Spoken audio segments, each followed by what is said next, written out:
আসসালামু আলাইকুম। 2024 সালের এসএসসি পরীক্ষার্থীরা কেমন আছো সবাই? আশা করছি সকলে ভালো আছো। তো তোমরা অনেকেই জানতে চাচ্ছ তোমাদের যে বিষয়গুলো পরীক্ষা হয়েছে সেই বিষয়গুলিতে কোন সাবজেক্টে কত নাম্বার পেতে হবে পাস করার জন্য।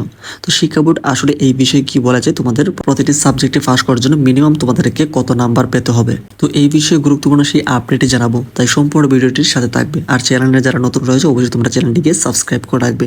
এছাড়া তোমাদের অনার্স ভর্তির ক্ষেত্রে আমরা একটি ভিডিও পাবলিশ করেছি তোমাদের অনার্স ভর্তির আপডেট নিয়ে। তো এখানে তোমরা সেই থাম্বনেলটি কিন্তু দেখতে পাচ্ছ। এখানে তোমাদের জিপিএ যোগ্যতা সহ তোমাদের কতটি সাবজেক্টে তোমরা অনার্স করতে পারবে এই যাবতীয় সকল তথ্য কিন্তু সেখানে রয়েছে।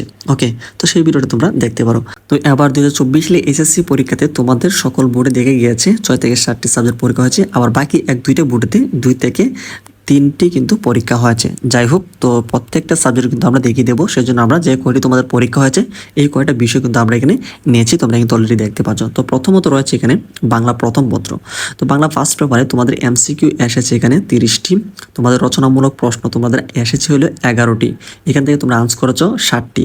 তো এই যে এমসিকিউ তোমাদের হচ্ছে এমসিকিউতে 30 মার্ক, এমনকি এই যে রচনামূলক তোমাদের এখানে 60টি আনসার করেছো, এখানে 70 মার্ক। এই হচ্ছে ছিল ব্যাপার স্যাপার। তো এখানে তোমাদের এমসিকিউতে পাস করার জন্য তোমাদেরকে মিনিমাম 10 মার্ক হচ্ছে পাস করার জন্য, আর এখানে 70 মার্কের ভিতরে তোমাদেরকে পাস করার জন্য তোমাদেরকে পড়বে 23 মার্ক। এটা হচ্ছে পাস করার জন্য, ঠিক আছে। তারপর আসো বাংলা দ্বিতীয় পত্রতে। তো বাংলা দ্বিতীয় পত্র আমরা কিন্তু দেখতে পাচ্ছি তোমাদের কোনো প্রকার এমসিকিউ কিন্তু নেই, শুধু তোমাদের হচ্ছে রচনামূলক কিন্তু তোমাদের 100 মার্ক রয়েছে। তো এইখানে রচনামূলকে পাস করার জন্য তোমাদেরকে 100 মার্কের ভিতরে তোমাদেরকে 33 মার্ক তুলতে হবে পাস করার জন্য। তো তোমাদের প্রথম পত্রতে তোমাদের লিখিততে পাস করার জন্য 23 মার্ক, এমনকি দ্বিতীয় পত্রতে তোমাদেরকে পাস করার জন্য হচ্ছে 33 মার্ক। তো এইখানে তোমাদের টোটাল 56 মার্ক হচ্ছে লিখিততে। এছাড়া তোমাদের যেহেতু প্রথম পত্রে এমসিকিউ রয়েছে, এখানে তোমাদের এমসিকিউতে পাস করার জন্য হচ্ছে তোমাদের 10 মার্ক কিন্তু পেতে হবে। এই হচ্ছে তোমাদের এই যে প্রথম পত্র এমনকি দ্বিতীয় পত্র দুইটা মিলে তোমাদেরকে লিখিততে যে কোনোভাবে একটা কম বেশি যদি মিলে তোমরা 56 মার্ক তুলতে পারো তাহলে কিন্তু তোমরা পাস করবে।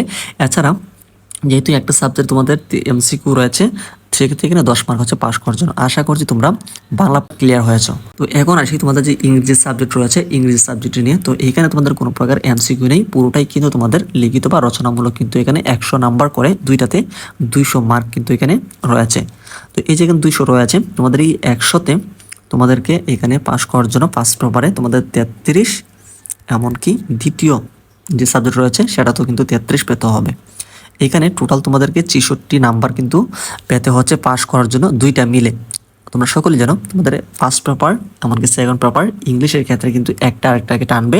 সেই ক্ষেত্রে তোমাদেরকে যে কোনোভাবে ধরো যে তুমি ফার্স্ট পেপারে পেলে 50 আর হচ্ছে সেকেন্ড পেপারে পেলে ধরো 16, এইভাবে যদি তোমরা 64 মিলাতে পারো তাহলে কিন্তু তোমরা পাস করবে।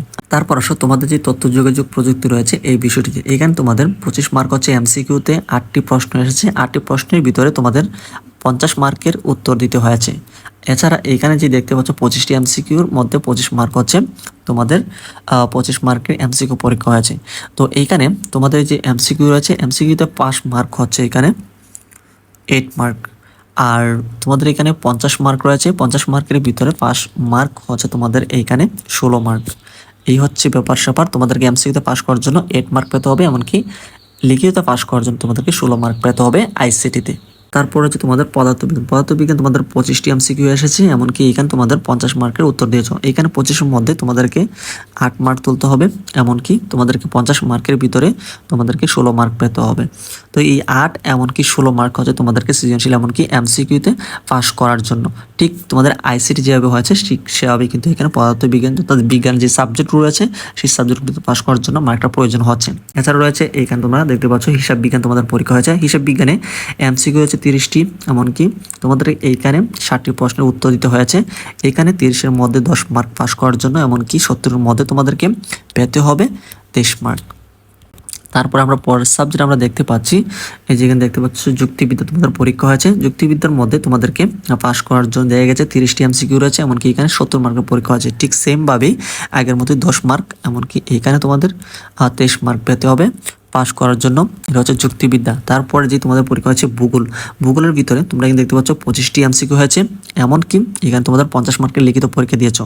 তো এখানে 25-এর মধ্যে তোমাদেরকে 8 পেতে হবে, এখানে লিখিত তোমাদের পেতে হবে 16 মার্ক। তো এই হচ্ছে আসলে তোমাদের কোন সাবজেক্টে পাস করার জন্য কত মার্কের প্রয়োজন হয় সেই বিষয়টি। এছাড়া তোমাদের এই সাবজেক্টগুলিতে তোমরা যদি 1-2 মার্কের জন্য ফেল করো, সেই ক্ষেত্রে তোমাদেরকে 1-2 মার্ক বাড়িয়ে দিবে কিনা বা গ্রেস মার্ক দিবে কিনা, এই বিষয়ে কিন্তু আমরা পরবর্তী ভিডিওতে আমরা সেই বিষয়ে আলোচনা করব। তাই আমাদের সাথে কানেক্টেড থাকার চেষ্টা করো।